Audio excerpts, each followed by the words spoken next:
नमो नमः। छात्रों, आज हम चौथा पाठ पढ़ेंगे। चतुर्थः पाठः अव्ययप्रयोगः हास्यबालकविसम्मेलनम्। ये जो चौथा पाठ है इसमें अव्यय शब्द का प्रयोग हुआ है। अव्यय शब्द क्या होते हैं? अव्यय शब्द से अर्थ है जिसका व्यय नहीं होता है, जिसका खर्च नहीं होता है, अर्थात जो शब्द अपने स्वरूप को नहीं छोड़ता है।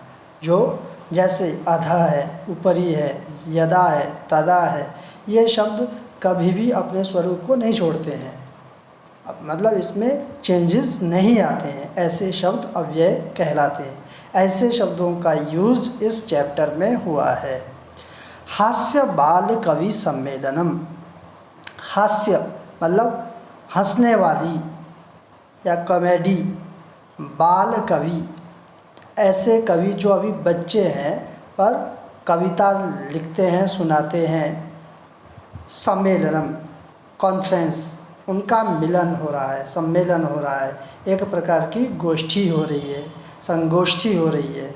तो हास्य बाल कवि सम्मेलनम ये इस चैप्टर का नाम है। जैसे चैप्टर्स के नाम से ही लग रहा है कि ये एक कॉमेडी से रिलेटेड चैप्टर है। इसमें कॉमेडी के कुछ अंश है। हास्य कविता के रूप में इस पाठ में वर्णन किया गया है। तो देखिए क्या है। विविध वेशभूषाधारिणः चत्वारः बालकवयः मंचस्य उपरि उपविष्टाः सन्ति। अधः श्रोतारः हास्य कविता श्रवणाय उत्सुकाः सन्ति, कोलाहलं च कुर्वन्ति। विविध वेशभूषाधारिणः, अनेक वेशभूषा धारण किए हुए, मतलब कई प्रकार की जिन्होंने ड्रेसेस पहनी है, ऐसे चत्वारः बालकवयः, चार बाल कवि, मंचस्य उपरि, मंच के ऊपर, स्टेज के ऊपर, उपविष्टाः सन्ति बैठे हैं, उपविष्टाः बैठे, सन्ति हैं, उपविष्टाः सन्ति बैठे हैं। अधः श्रोतारः नीचे श्रोतागण, नीचे ऑडियंस, हास्य कविता श्रवणाय हास्य कविता सुनने के लिए, उत्सुकाः सन्ति उत्सुक हैं, कोलाहलं च कुर्वन्ति और शोर कर रहे हैं, और शोर कर रहे हैं।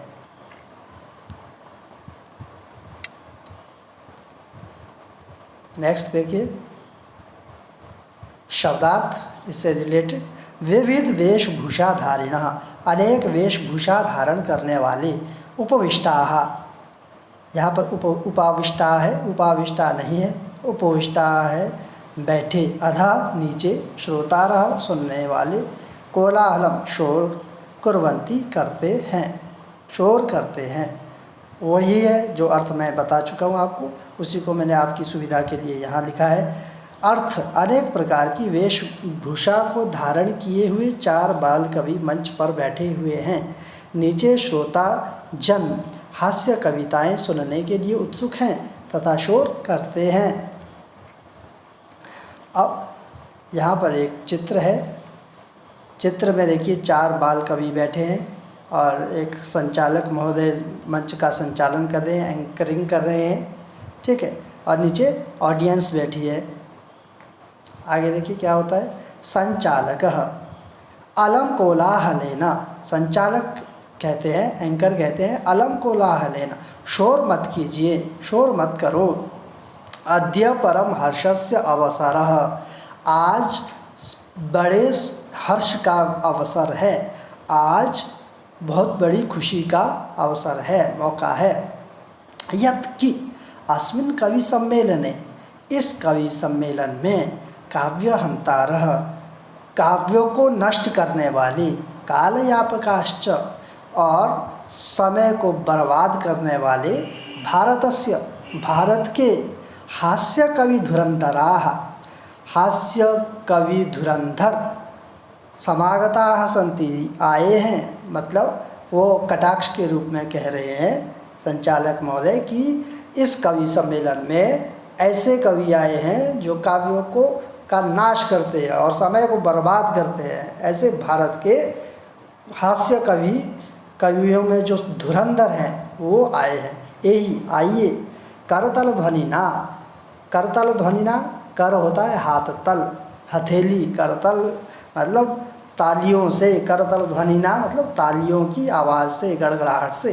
वयम एतेषाम स्वागतम कुर्मः, हम सब इनका स्वागत करते हैं।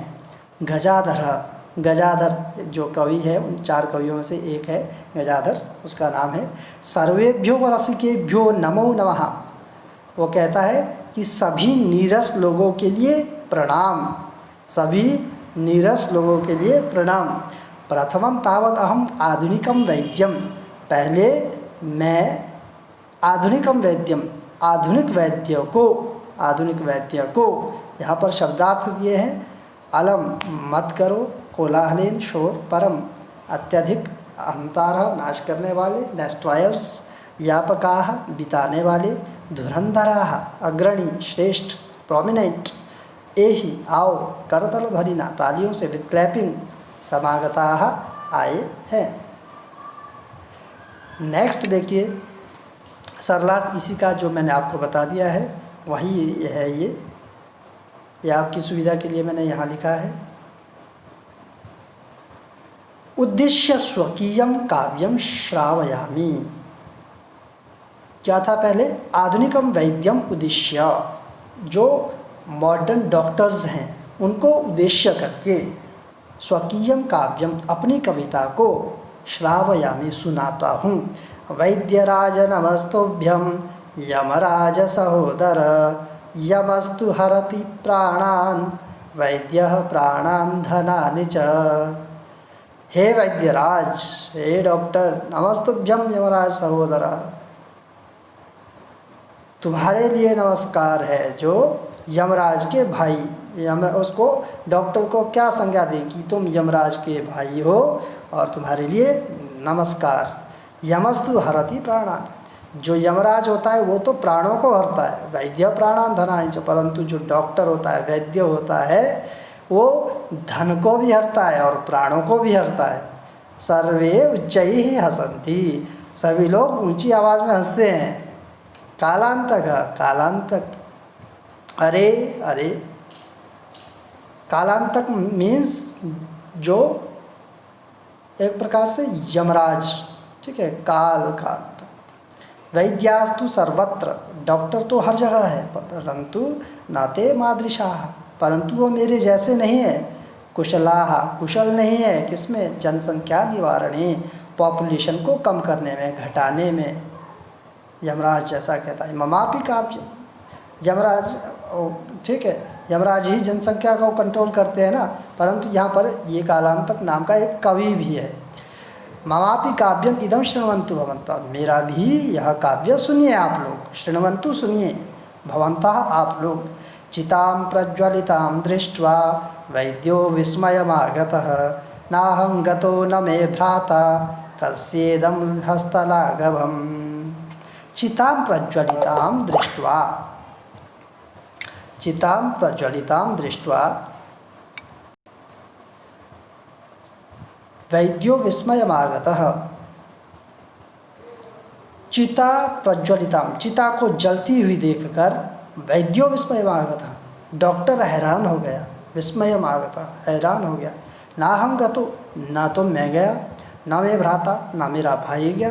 कस्येदम हस्तलाघवम्, फिर ये हाथ की कला किसकी हो सकती है, ये किसका कारनामा हो सकता है। हस्तलाघवम्, हस्त की कला, हाथ की कला। सर्वे पुनः पुनः हसन्ति, सभी लोग दोबारा से हंसते हैं। ये इसी का अर्थ है। शब्दार्थ दिए हैं पहले, उसके बाद सरलार्थ दिया है। जो मैंने आपको बताया है ये आपकी सुविधा के लिए है। अगर आपको कोई शब्द समझ नहीं आता है तो आप यहाँ से देख सकते हैं। अगला देखिए, तुंदिलः, तुंदस्य उपरि हस्तम आवर्तयन्, पेट के ऊपर, तोंद के ऊपर अपना हाथ फैलाते हुए। तुंदिलो हम भो, अरे मैं पेटू हूँ। ममापि इदं काव्यं श्रूयतां, मेरा भी यह काव्य सुनिए। जीवने धार्यतां च, और जीवन में उतारिए, जीवन में धारण कीजिए। क्या है उसका काव्य, देखो, तुंदिला, तुंदिला का अर्थ ही पेटू होता है। यहाँ पर तुंदिल नाम का एक कवि भी आया था। परान्नं प्राप्य दुर्बुद्धे मा शरीरे दयां कुरु। परान्नं दुर्लभं लोके शरीराणि पुनः पुनः। सर्वे पुनः अट्टहासं कुर्वन्ति। परान्नं प्राप्य दुर्बुद्धे, दुर्बुद्धे हे मूर्ख, परान्नं प्राप्य दूसरे के अन्न को प्राप्त करके माँ शरीरे दयां कुरु, शरीर पर दया मत करो। परान्नम दुर्लभम लोके, क्योंकि इस संसार में, लोके संसार में, परान्नम दुर्लभम, ये जो दूसरों का माल है, पराया माल है, दूसरों का अन्न है, ये दुर्लभ है। शरीराणी पुनः पुनः, शरीर तो दोबारा दोबारा होते रहते हैं, मतलब उसका मतलब ये है कि खाते रहो, कोई दिक्कत नहीं है। सर्वे पुनः अट्टहासं कुर्वन्ति, सभी दोबारा से, सर्वे सभी पुनः दोबारा से अट्टहासं कुर्वन्ति, हंसते हैं, अट्टहास करते हैं। तुंदिलः पेटु, ग्लटन, धार्यताम धारण कीजिए, एडॉप्ट प्लीज बियर, परान्नम पराया वाल्या भोजन, अदर्स फूड प्राप्य प्राप्त करके, दुर्बुद्धि है मूर्ख, माँ मत दुर्लभम कठिनता से प्राप्त, रेयर पुनः पुनः बार बार। ये इसी का अर्थ है जो मैंने अभी आपको बताया। तुंदिल पेट पर हाथ फेरते हुए, मैं पेटू हूँ, अरे मेरी भी यह कविता सुनिए और जीवन में अपनाइए। हे मूर्ख, पराय अन्न को प्राप्त करके शरीर पर दया मत कर, कारण कि इस संसार में पराय अन्न दुर्लभ है तथा यह शरीर तो बार बार होते रहते हैं। सभी पुनः जोर से हंसते हैं। अब देखिए आगे क्या है, चारवाक कह, चारवाक कवि भी है वहाँ पर, वह कहता है आम आम, हाँ हाँ, शरीरस्य पोषणम सर्वथा उचितमेव, शरीर का पोषण तो, शरीर की सेवा करना तो हमेशा उचित ही है। यदि धनम नास्ति, यदि धन नहीं है, पैसा नहीं है, तदा तब भी ऋणम कृत्वापि, ऋणम मतलब लोन लेकर के भी, कर्ज लेकर के भी, पौष्टिक पदार्थ एवं भोक्तव्य, पौष्टिक पदार्थ ही खाना चाहिए।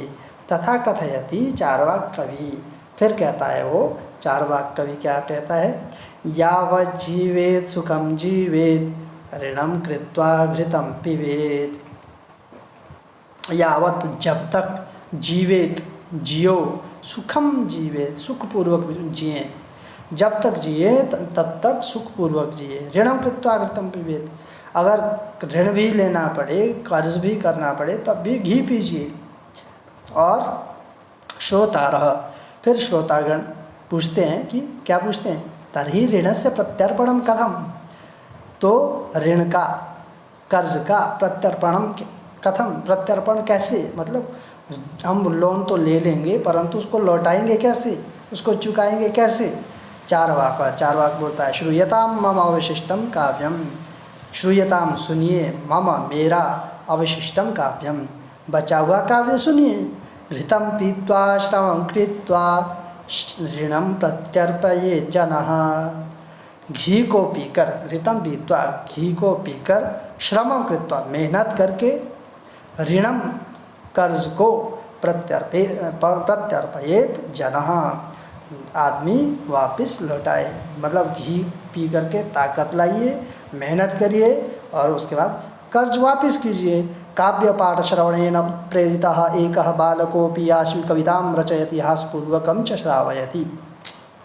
काव्य पाठ श्रवणेन, जो उन्होंने, चार कवियों ने कविताएं सुनाई, काव्य सुन पाठ किया, उसको सुनने से, श्रवणेन सुनने से, उत्प्रेरित इंस्पायर्ड हो गया एक बच्चा, एकः बालकोऽपि आशु कवितां रचयति, और उसने भी एक आशु कविता उसी टाइम एक कविता बना ली, रचयति बनाता है, हासपूर्वकम च श्रावयति, और हंसते हुए सुनाता है। क्या सुनाता है वो, यहाँ पर इसके ही शब्दार्थ मैंने आपको यहाँ पर दे रखे हैं और सरलार्थ भी है, ये आपकी सुविधा के लिए है, अगर आपको कोई डाउट लगे तो आप यहाँ पर देख सकते हैं। आगे देखिए,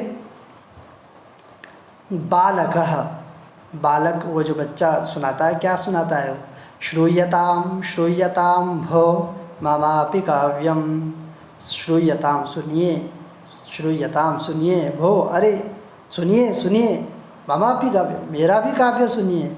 गजाधरम कविम चैव तुंदिलम भोज्यलोलुपम कालांतकम तथा वैद्यम चार्वाकम च नमाम्यहम।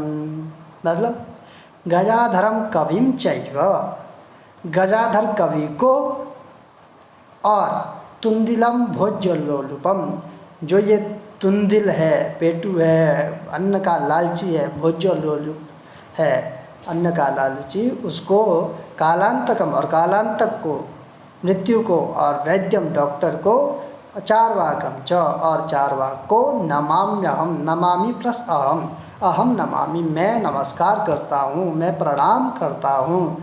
काव्यम श्रावयित्वा, काव्यों को सुना करके, हा हा हा इति कृत्वा हसति, ऐसे करके वो हंसता है। अन्ये चापि हसन्ति, और बाकी भी सब हंसते हैं।